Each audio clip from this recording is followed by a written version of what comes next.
Bueno, ahora mismo estamos a bordo del Flechamar 2 y justo en el centro de la ría del Piedra. Es el eje en el que se articula el paraje natural Flecha del Rompido y Ría del Piedra, que comparte parte del territorio en el término de Cartaya y otra parte en el término de Lepe. Justo a mis espaldas está el Real de la Almadraba de Nueva Umbría y de frente el Rompido. El Rompido es un asentamiento de pescadores del que hay documentos desde hace varios siglos. El poblado San Miguel Arcadebuey estuvo incluso con un castillo que protegía la entrada, la boca de la ría, y pequeñas instalaciones de pesca. Y luego después hay también documentos en los que aparece una pequeña factoría de salazones o lugar donde se beneficiaba el atún en los siglos XVII y XVIII. La Almadraba o el Real de la Almadraba de Nueva Umbría es construido, es edificado por el Consorcio Nacional Almadravero en 1929 por una razón muy sencilla. Cuando decide el Consorcio Nacional Almadravero calar la Almadraba de Nueva Umbría, necesita disponer de sus trabajadores en un lugar lo más cercano posible al posicionamiento del cuadro de la Almadraba. Ese lugar elegido fue la Flecha del Rompido. En él asientan y construyen los diferentes edificios que necesitaban para albergar a los almadraveros y a su familia, para albergar todos los enseres y pertrechos que necesita una almadraba y para los mandos de esta almadraba. Bueno, Juan, después de darle las gracias a José Miguel por habernos acercado a este maravilloso lugar, vamos a bajarnos por el embarcadero donde antiguamente pues hacía de puerto de esta almadraba y nos vas a contar un poquito qué es lo que vamos viendo.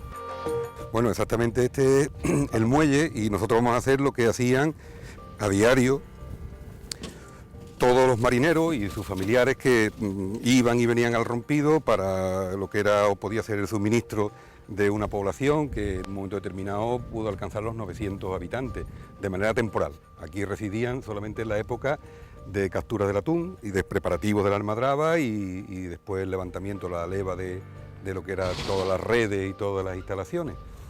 Esta zona es la del muelle, la del embarcadero, y desde aquí se distribuían o bien a la casa del capitán o bien a la zona de almacenes y de viviendas que quedaba enfrente de la casa del capitán. En el centro donde están las instalaciones dedicadas al mantenimiento de los pertrechos. Es donde está el alquitranadero, que luego lo veremos con detalle, y donde alquitranaban pues, los cables, las anclas, y luego las depositaban y las colocaban ordenadas en la explanada que hay delante de los almacenes, o bien aquellos materiales, digamos, más o pequeños o que necesitaban un cuidado mayor dentro de los almacenes.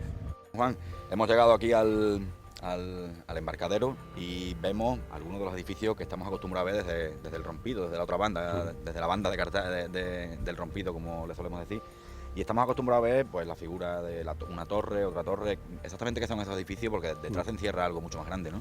Sí, ahora mismo desde el Rompido lo que podemos ver es la casa del capitán, las ruinas, lo que queda de la casa del capitán, parte de los almacenes, los tejados de los almacenes y la chimenea del alquitranadero.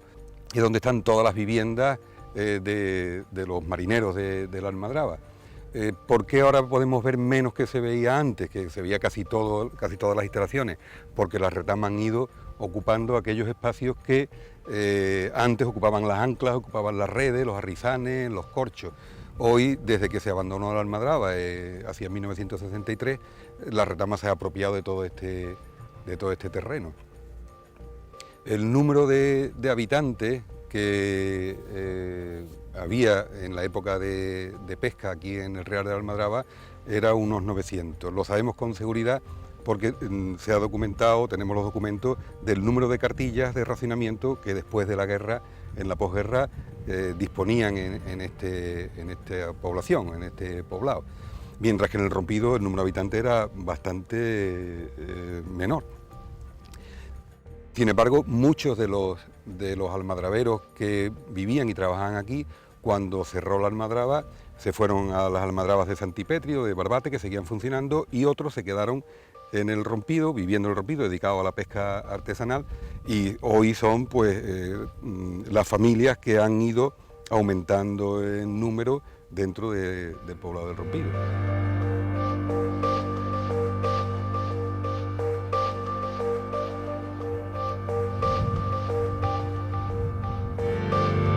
Hemos pasado primero por un edificio que está al borde del embarcadero y ahora estamos en la casa del capitán. Explícanos un poquito. Sí, ese pequeño cuarto que estaba justo enfrente del embarcadero era un cuarto hecho con posterioridad, no en los primeros años de construcción de la almadraba, y era un cuarto de gasoil. Ahí es donde podían almacenar el gasoil para suministrar a los barcos.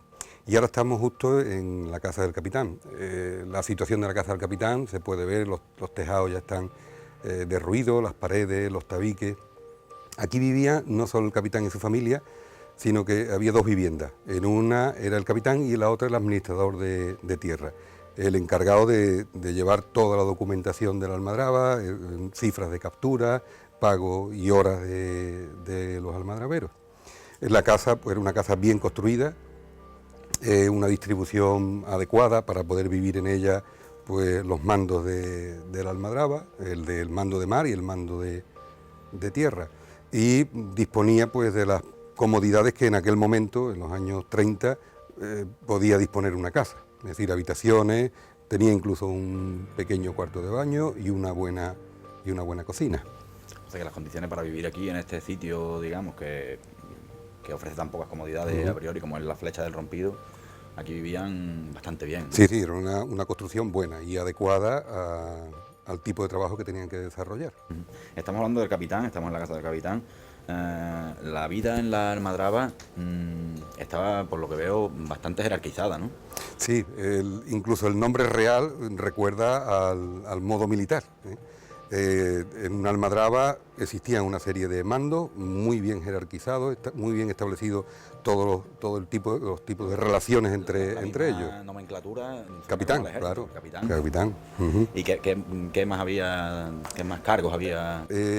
Además del capitán, al que le llamaban también arraes, existían los que se llamaban segundo capitán o sotarraes, y luego estaban los patrones de las distintas barcas, el administrador de tierra que hemos nombrado ya, los proeles, los timoneles y los copejadores, que eran los que levantaban el atún, los que sacaban del atún de la red para embarcarlo en las barcazas.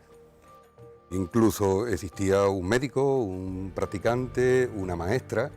Recuerdo que cuando se iba a comenzar la temporada de la almadraba bendecían las redes, y hay alguna imagen en la que se ve un cura, quiero recordar que es un cura de Cartaya, Juan Vázquez, muy jovencito, el que está aquí en la almadraba, pero no era de manera permanente, venía puntualmente. Incluso la procesión de la Virgen del Carmen del Rompido venía desde el Rompido hasta aquí, procesionaba por las calles de la almadraba y luego volvía a través del Rompido. Y la iglesia del Rompido la construyó el Consorcio Nacional Almadravero. Hay imágenes también del día de la inauguración de la iglesia del Rompido. Vamos a subir ahora a ver la torre, que también creo que tienes algo que contarnos de ella, porque era un elemento bastante importante dentro de lo que es el real de una almadraba, ¿no? Sí, desde la torre de la casa del capitán se divisaba todo el real y se veía pues todo aquello y los trabajos que se estuvieran realizando en cada momento, pero no solo eso, también desde la torre se podía perfectamente ver el cuadro de la almadraba donde estaban calando, o cuando hacían una levantada desde los barcos podían comunicar a la torre la pesca que se había hecho por un sistema de comunicaciones con bandera. Podían perfectamente desde tierra saber si la pesca había sido buena o no. Estamos en una construcción aparentemente simple, pero creo que jugaba un papel determinante dentro de la almadraba y que, como podemos ver, pues está totalmente cubierto de retama y casi perdido ya, ¿no? ¿En dónde estamos? Sí, ahora mismo estamos justo arriba de lo que se llama el alquitranadero. Por la rampa, escalera rampa que construyeron, subían los bidones de alquitrán y luego aquí hay dos grandes depósitos con un fuego por debajo, las chimeneas, el tiro de ese fuego, derretían el alquitrán. Una vez que estaba derretido, lo pasaban al, digamos, el alquitranadero propiamente dicho, que era donde el alquitrán líquido lo colocaban en unos depósitos circulares, y ahí es donde sumergían los cables para alquitranarlos y protegerlos. Desde ese alquitranadero, mediante una rampa de madera, lo pasaban al escurridero, que luego veremos. Es una construcción dentro del almacén, que el suelo lo tiene hecho de manera que está acanalado para que el alquitrán vaya escurriendo, y lo recuperaban en un depósito. Básicamente la función de alquitranar era antes de guardar los aparejos, digamos, ¿no? Era proteger todos aquellos elementos de la almadraba que evidentemente con el tiempo se deterioraban, con el agua salada se estropeaban. El alquitrán lo que hacía era conservarlos. Este es el escurridero. Una vez que los rollos de cable estaban empapados en el alquitrán, los traían desde los depósitos, los traían y aquí los ponían a escurrir. Iban apilando los rollos, de manera que todo el alquitrán sobrante iba escurriendo, de ahí el nombre de esta zona, de estas instalaciones, y se recogía mediante los canalillos. Las pequeñas ranuras que hay en el suelo se iban recogiendo en un depósito exterior para recuperar y reutilizar el alquitrán. Los restos del alquitrán se ven perfectamente todavía en el suelo y se ven en las paredes, las salpicaduras. Era una zona de trabajo duro. Cuando con el calor todavía del mes de septiembre tenían que preparar todo esto, calentando el alquitrán, derritiendo el alquitrán y utilizando, manejando, manipulando todos estos pertrechos alquitranados con el calor, era un trabajo que lo describen como un trabajo muy duro. Siempre una vez que recogían, una vez que levantaban ya todo lo que era la instalación, la estructura de la almadraba en la mar, traían barcazas y traían todo, redes, boyas, que eran de corcho en aquel tiempo, todos los cables, todos los cabos, todo lo traían para almacenarlo aquí. Y aquellos que eran susceptibles de deterioro los alquitranaban. Los corchos los apilaban en la explanada y podían reutilizar solamente una parte de un año para otro, porque el corcho se deteriora con facilidad. Las redes igual, las alquitranaban para conservarlas. Esta, junto con la casa del segundo, o la casa del carpintero de Rivera, o la casa del capitán, eran de las casas mayores que había en la almadraba. Concretamente esta, quiero recordar que disponía de 2 o 3 habitaciones, porque aquí vivía durante todo el año el guarda, que le decían el corchero, con toda su familia, y eran bastantes hijos los que tenía este hombre. Algunos de ellos, Anita la corchera en concreto, vive todavía en el Rompido, y todos sus hijos, los descendientes del antiguo guarda de la almadraba. Las casas básicamente eran un pequeño habitáculo, pequeño, unos 20 metros cuadrados más o menos, que disponían de una zona de estar donde tenían el fogón, y separado o bien por un tabique que no era entero, un tabique hasta media altura, o bien por sacos encalados, estaba la zona de habitación. La habitación era en realidad un espacio donde tiraban unas colchonetas y ahí dormía toda la familia. La temporada de la pesca era desde marzo, febrero-marzo, que empezaban los preparativos, hasta septiembre. No hacía falta una chimenea porque las temperaturas eran buenas. Pero en esta casa sí existe una chimenea, porque aquí es donde vivía el guarda, que permanecía en ella durante todo el año. Entonces en invierno sí hacía falta una buena chimenea para poder luchar contra el frío que podía ser en los meses de diciembre, enero, febrero en esta zona. Y después también teníamos la casa de los solteros, ¿no? Sí, esa está en otra zona que veremos después, y ahí es donde dormían y comían aquellas personas que venían sin su familia, los que venían solos, por eso le decían la casa de los solteros. El agua aquí, Juan, parece, me imagino que la tendrían que traer desde el otro lado, desde el Rompido, puesto que estamos rodeados de marisma y de agua salada por todos lados, en plena provincia del Rompido, ¿no? Sí. Entonces, o había pozos que tuvieran ese agua.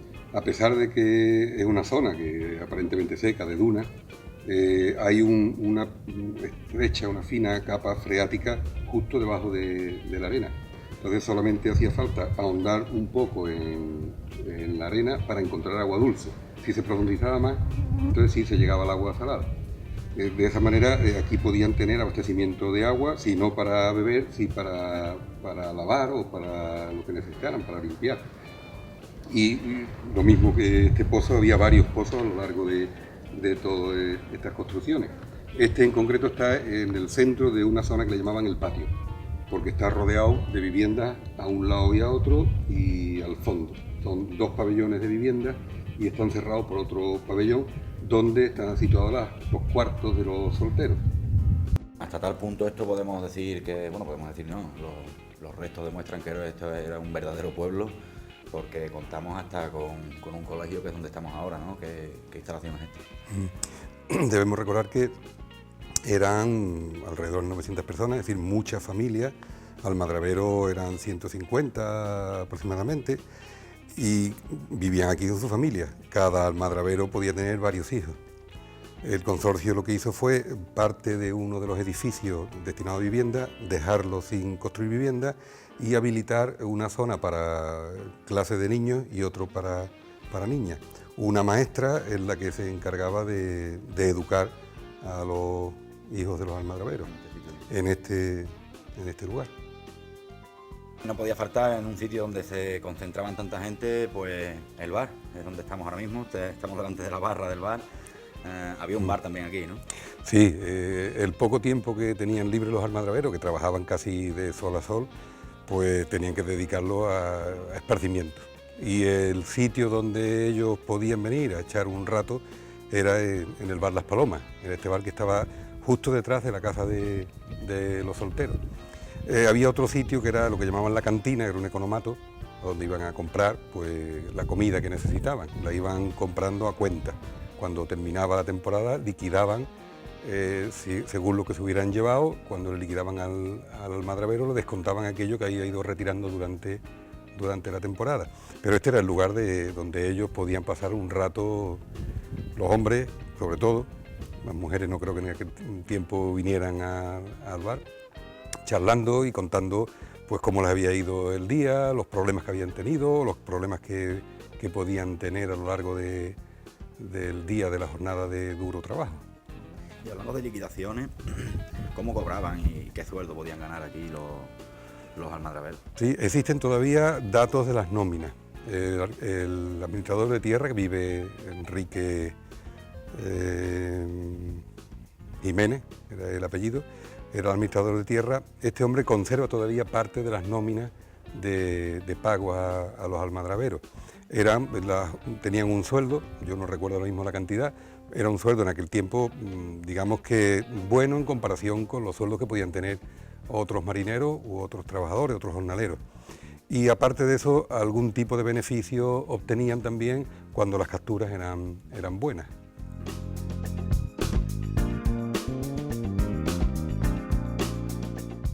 Estamos en otro de los sitios claves de esta almadraba de Nueva Umbría, como es el almacén. Vemos que es un almacén bastante grande. ¿Qué función cumplía este edificio, que además se conserva bastante bien?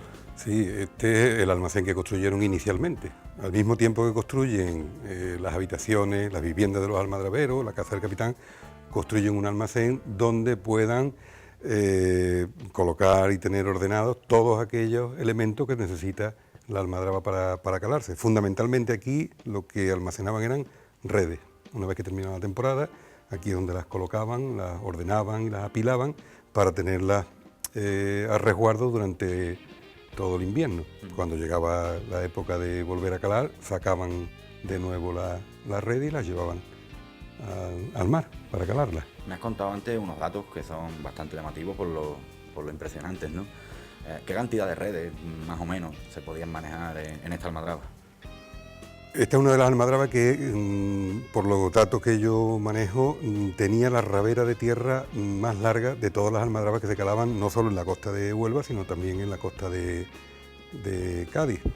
¿La rabera de tierra? La rabera de tierra es la red que va desde la orilla hasta el cuadro. Es una red, forma una pared en medio del mar, de manera que los atunes, cuando vienen navegando desde el Atlántico al Mediterráneo para desovar dentro del Mediterráneo, porque son aguas más cálidas y más adecuadas a lo que es el desove, cuando vienen navegando en dirección hacia Levante, se encuentran con esa pared de red, entonces huyen o tratan de esquivar esa red y entran por las puertas del cuadro, los endiches, entra dentro del cuadro de la almadraba. Bueno, pues esa rabera de tierra tenía unos 12 kilómetros. Entonces hay que imaginar no solo la cantidad de cables que se utilizaban, de la cantidad de boyas de corcho y la cantidad de red.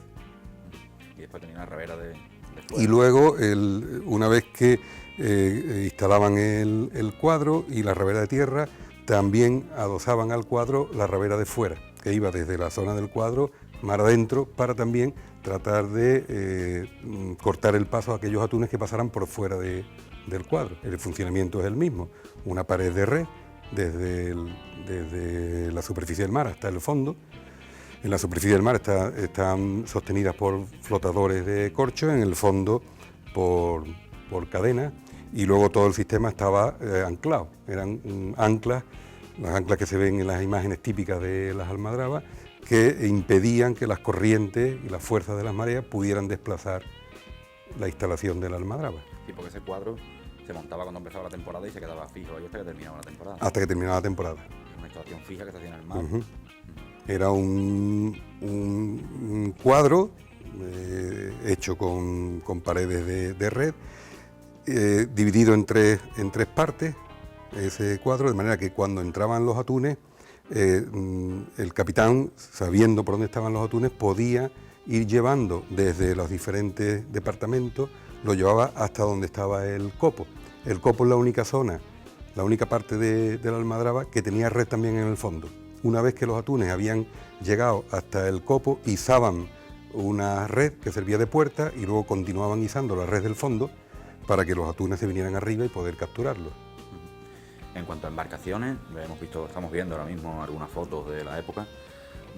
¿Qué tipo de embarcaciones se utilizaban? Y aquí, concretamente en Almadraba, ¿cuántas embarcaciones más o menos podría haber? Las embarcaciones básicas de una almadraba son los lanchones, a los que se les llaman, según la posición que tengan y la función que realicen, reciben distintos nombres. El lanchón que se colocaba en la testa del copo es el que se llama la testa. El lanchón que frente a él iba cobrando la red del copo, ese se llamaba la sacada. Y luego estaban los barcos de canto de tierra y el barco de canto de fuera. Y luego había otra serie de embarcaciones, el bote del capitán y otras de auxiliares que se utilizaban tanto en la levantada como a la hora de calar o levantar la red.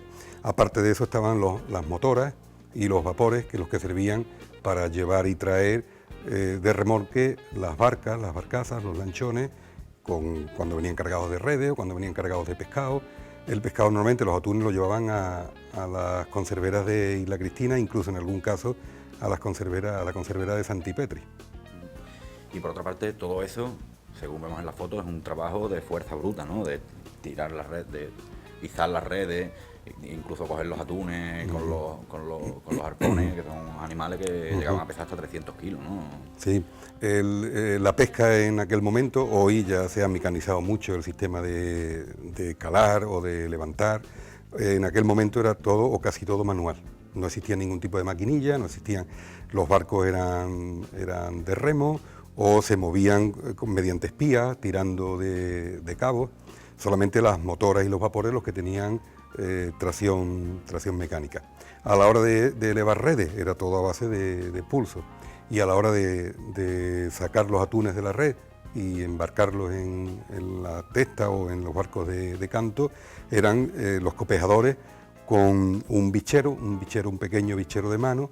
Mediante la fuerza de 2, 3, 4 copejadores conseguían izar atunes. La media de atunes de aquí eran 120, 150, 200, pero en algún caso se cogían atunes de muchos más kilos, de 300, 400 kilos.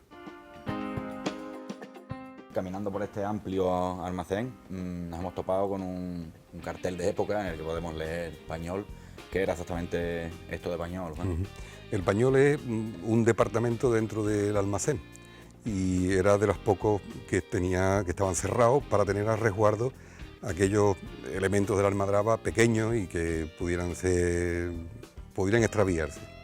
Había una persona que era el pañolero, encargado exclusivamente de ordenar todos esos grilletes u otros elementos que se utilizaban luego para calar la almadraba. Bien, Juan, pues hemos hecho un recorrido creo que bastante interesante por esta antigua almadraba. vemos que sobre todo la maleza es la que tiene más oculto lo que es este potencial tesoro que tenemos aquí en la Flecha del Rompido. Y me gustaría hablar un poquito también del tema más humano de esta almadraba, que se podría centralizar en esta explanada donde la foto típica que todos vemos de las anclas aquí reposando durante la época en la que no estaba la almadraba puesta. ¿Cómo era un día en la vida de esta almadraba en términos generales? Sí, esta era una explanada amplia que había situado junto o detrás de la chimenea del alquitranadero y delante de las fachadas de las viviendas. Algunas de estas viviendas tenían un pequeño sombrajo para resguardar del sol del atardecer las casas, y en esta zona era donde, cuando se recogía la almadraba, apilaban las anclas, pero sobre todo aquí colocaban arrizanes, los montones de arrizanes, que eran los cabitos que utilizaban luego para los trabajos que tenían que hacer de amarres de redes y cosas, y también los corchos. Esta era una zona de almacenamiento en el exterior, frente a lo que era el almacén para guardar redes o cables. La mayoría de los almadraberos pasaban el día en la mar. Cuando los trabajos eran en tierra, pues en la jornada de trabajo aquí es donde estaban durante todo el día, trasegando desde el almacén a la chimenea, de la chimenea a las casas, de las casas. Y las mujeres pues se pasaban el día también aquí en sus casas, o bien en los pozos que había delante de las casas, unos pequeños huertecitos que había también. Los niños jugaban en esta explanada, lavaban la ropa en estos pozos, traían el agua del pozo para fregar en las casas, y la vida diaria transcurría eso a lo largo del día en esta zona. Digamos que esta era una especie de gran plaza donde todo el mundo se encontraba, donde todo el mundo se veía. Desde aquí iban a la cantina o iban al bar o iban cada uno a sus casas. Era, Juan, también cuando venía la época de la almadraba, un acontecimiento para el rompido, ¿no? Hay gente del rompido que nos han contado pues que venían aquí, que iban, que se echaban novios, que se echaban novias, era todo un acontecimiento, ¿no? Claro, era la llegada de cientos de personas, de familias enteras, desde Isla Cristina, desde Ayamonte, desde Lepe, desde otros lugares de la costa de Huelva, incluso de Almería y otros lugares de Levante. Y aquí llegaban, pues cuando era el comienzo de los preparativos de la almadraba, la llegada de esas personas suponía, digamos, vida para lo que era el rompido, vida para las personas que se dedicaban a la producción de productos hortofrutícolas, de fruta, que a diario venían a traer aquí, intercambiaban la fruta por pescado, o compraban, los almadraberos compraban la fruta, iban al rompido a comprar el pan. Era una población que durante varios meses al cabo del año vivían permanentemente aquí. Era temporal su estancia, pero era varios meses en los que, digamos, consumían en el rompido o en los arrieros, las personas que venían aquí a vender sus productos. Incluso quiero recordar que en algún momento me han contado que venían hasta a vender telas o a vender otro tipo de enseres o de productos para los que vivían aquí en este poblado. Y por último, Juan, la almadraba, tú como estudioso y como gran aficionado a la historia de la almadraba, sobre todo de Nueva Umbría, por la cercanía que tenemos con ella, ¿cuál es el futuro que le ves a estas viejas instalaciones que ahora mismo están, como hemos dicho antes, pues invadidas por la maleza? Sí, yo puedo imaginarme perfectamente que si las administraciones públicas llegan a un acuerdo de qué es lo que se puede hacer con estas instalaciones, yo puedo imaginarme perfectamente restaurado el almacén, restaurada la casa del capitán, restaurado el alquitranadero, algunas de las viviendas, y grupos de personas, escolares o no escolares, que guiados por guías turísticos o por personas que se dediquen a ello, que estén bien preparados, que conozcan esto, puedan enseñar y contar cómo era la vida. Para ello solamente eso, digamos, rehabilitación, restauración, delimitación de la zona para que no haya deterioro de lo que es el entorno de la Flecha, y sobre todo, digamos, recrear de alguna manera la vida en el Real, con enseres de las casas, con algunas anclas o con maquetas, con planos que permitan reconstruir, aquel que no lo conozca, les permita poder reconstruir de qué manera vivían y cómo trabajaban en este real.